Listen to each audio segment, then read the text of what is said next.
Seruput kopi dulu, Lur.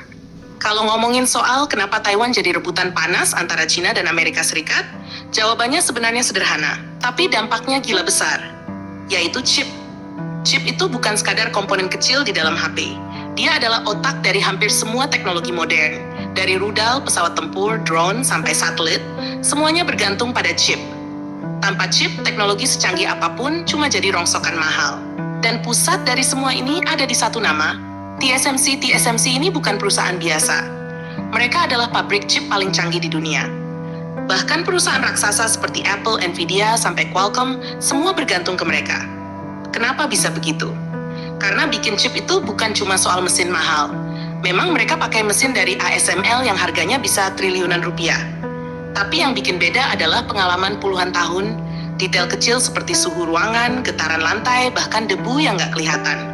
TSMC sudah ngelakuin ini selama puluhan tahun. Ribuan engineer mereka fokus cuma satu hal, manufaktur chip. Bukan desain, bukan marketing, cuma produksi. Dan itu bikin mereka jadi nomor satu yang nggak tergantikan.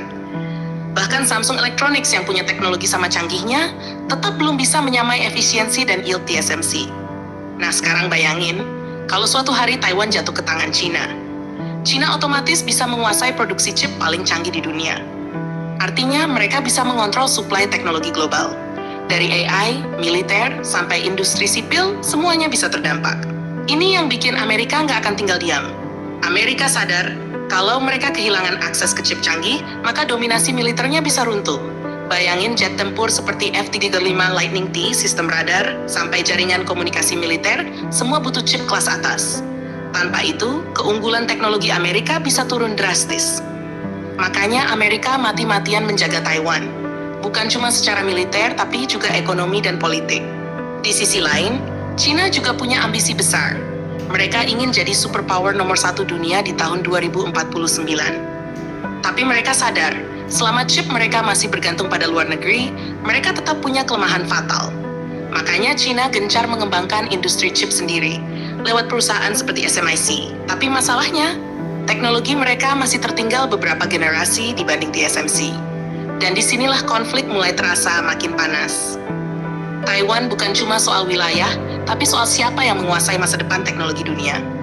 Karena sekarang, perang bukan lagi cuma soal tank dan senjata. Perang modern adalah perang teknologi. AI, drone otonom, rudal presisi tinggi, semuanya butuh chip. Bahkan drone murah sekalipun tetap butuh prosesor untuk navigasi dan targeting. Siapa yang menguasai chip, dia menguasai medan perang. Itu sebabnya banyak analis bilang, kalau konflik besar terjadi di masa depan, Taiwan bisa jadi titik awalnya.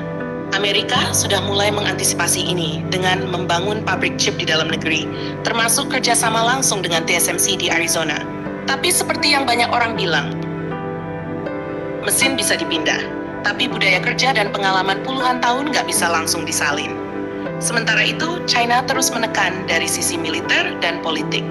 Latihan militer di sekitar Taiwan makin sering. Tekanan diplomatik juga makin kuat. Situasinya sekarang seperti bom waktu. Di satu sisi, semua negara butuh stabilitas karena ekonomi global bergantung pada chip dari Taiwan. Di sisi lain, ambisi geopolitik nggak bisa dihentikan. Dan kalau sampai terjadi konflik, dampaknya bukan cuma regional tapi global. Harga teknologi bisa melonjak, produksi bisa berhenti, bahkan industri otomotif sampai smartphone bisa lumpuh total. Jadi kalau lu lihat Taiwan di peta, mungkin kecil. Tapi nilainya, itu adalah jantung teknologi dunia. Dan selama chip masih jadi otak dari semua sistem modern, Taiwan akan tetap jadi titik paling panas di planet ini. Jangan lupa subscribe, like, dan komen di bawah sambil ngopi.